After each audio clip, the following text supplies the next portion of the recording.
Zapstring.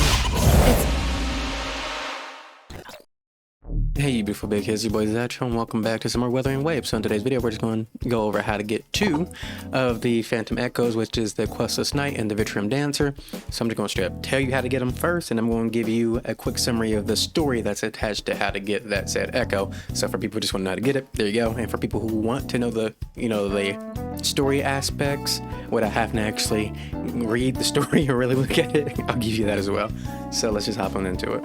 So to get the Phantom version of the Questless Knight, all you have to do is the last night side quest. So all you have to do is go to Town during the day and talk to Cosmo.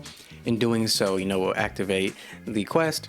And as you finish talking to him, you'll just have to go to Town during the night, and then all you have to do is go to the center of town, and the knight will be there. You simply fight him, defeat him, and you get the echo right away. After you defeat him, you instantly get the echo. So that's all you have to do to get the Questless Knight as a Phantom Echo. So when it comes to the story portion of this quest, it centers around a boy called Carlo who met a knight when he was younger who gave him a ring and pretty much told him he too could become a knight that protects people. Now at some random time, this knight went missing, and Carlo constantly searched for him to try and find him so he could follow that knightly path. As he grew older, he kept on talking to a man named Cosmo, who used to be a part of the order, who had the ability to knight people in the past, but no longer can. And Carlo thinks he's just using that as an excuse to not knight him properly. But Carlo isn't going to give up. He really wants to become a knight, just like the man he saw when he was younger. And that's where we come in. We come in, talk to Cosmo, and Cosmo pretty much tells us that there's a knight who comes into the city at night and pretty much just fights the echoes, trying to protect people. So we take it as advice. We come to the city at night, and then we fight him, defeat him. We get the Phantom Echo, who is the Mad Knight, and then we learn of the knight's oath that the echo recites before he vanishes. Now that we have this information, we take it back to Cosmo, and he tells us that we don't have the entire oath, and he finishes the oath for us, and in doing so, he now sees that Carlo was never lying when he was younger, because the story that Carlo told him about this knight that he found, who gave him a ring, and it just never really made sense to him that, okay, if this knight really did exist, then where is he? The ring that he gave you, it looks ragged and torn, so was he really a knight? He really didn't believe Carlo entirely. But now that we came along and we too have found a man who recited the oath, because obviously we just met Carlo and we've been around Cosmo essentially the entire time this is all happening. We never had time to talk to Carlo or learn about the oath and everything else. So the old man now believes that, okay, maybe Carlo wasn't making up a lie. So he tells us to go to a tree where Carlo usually sits at, and once we get there, we find Carlo unconscious. We have to do a little mini event to wake him up, and after we do wake him up, we are now on the path to find the missing knight, the last knight. So since Carlo had years of researching this knight, he knows, the exact path he took. So we reenact the knight's path, and we do some of his training and everything else that he did on his journey. And in doing so, we eventually end up at a bunch of windmills, and Carlo pretty much tells us this is where the knight's path went cold. And we meet a man who is the windmill keeper, and Carlo pretty much tells us he doesn't speak, but he always leaves out snacks for Carlo while he is doing his research and trying to find the knight. Now while we're discussing all this, Ambi catches the smell of something familiar, essentially the knight's presence, and we run off to go, see what it is. In doing so, we have to fight off some echoes, and we actually do have to use the Questless Knight Echo to defeat a little mini boss and, get rid of it. Now after we do this, both Carlo and the windmill keeper runs up to us, and the windmill keeper finally starts speaking, saying we remind him of all the other foolish knights that came before us. And Carlo's completely astonished because he never knew this man could even talk. But now that Mr. Windmill is speaking, he tells us the truth behind the knights. He tells us that the windmill keepers that the people used to see roaming around by the windmills actually used to be the knights that Carlo has been dying to meet. He tells them that they were just ordinary folks who found an old horse and made makeshift armor and fashioned their own swords in an attempt to protect Whisperwind Haven. And as they tried to do this back in their day, they were nothing more than a laughingstock. But as time went on and the legend persisted, it became more refined and regal, and it became the one that Carlo knows today. In actuality, when the men first arrived, they never actually expected to become knights or anything else, but they noticed all the dangers that were going on throughout the land, and they pretty much said, we're going to band together and do something about this. So one of them sat up and said the oath and pretty much came up with it on the spot, which is, in the name of Carlacci, I hold fast to humility and justice across the rivers of time. Wherever my path may lead, I vow to uphold justice and fairness for all. And that was the beginning of the Knights. They never thought things would go so well and that so many people would actually come to Whisperwind Haven to protect it.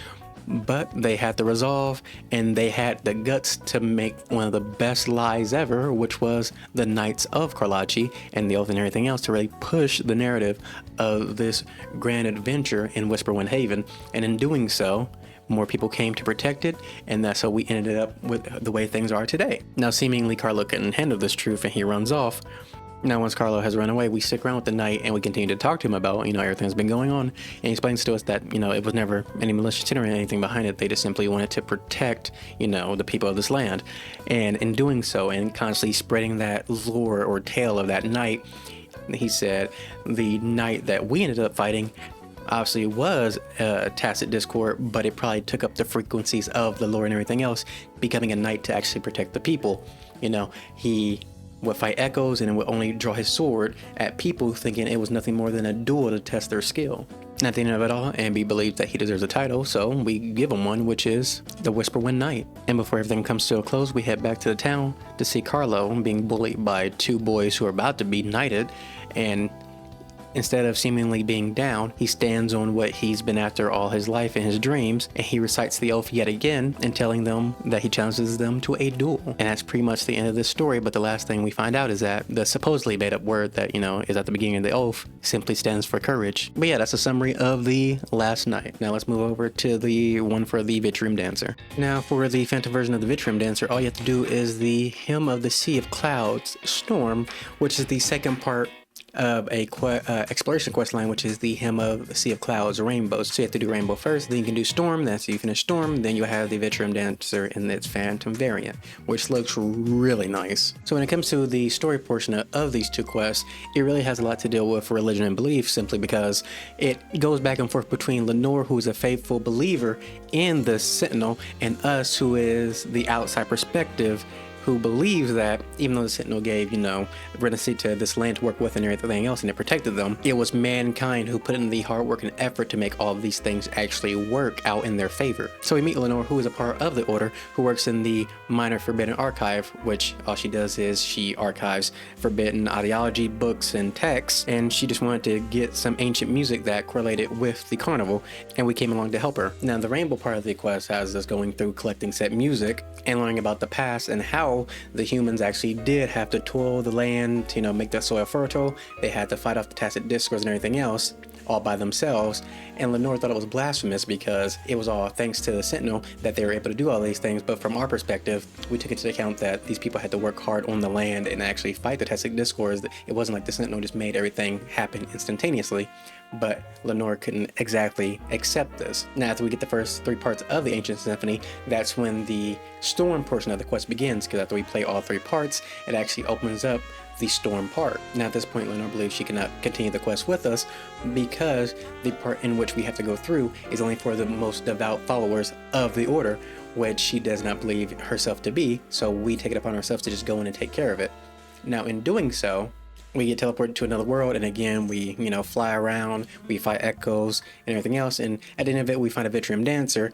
But the main point of all this was to really discover how, even though the Sentinel did provide all this, land for the people of Rinascita to be on, it was thanks to all those other people, the elders, the aunts, uncles, men, women, and children, who actually put in the hard work to actually make all these things work out, whether it be the elders who worked on the soil, the young men who fought the tacit discords, the grandmothers who cooked for everyone, the younger women who took care of the children.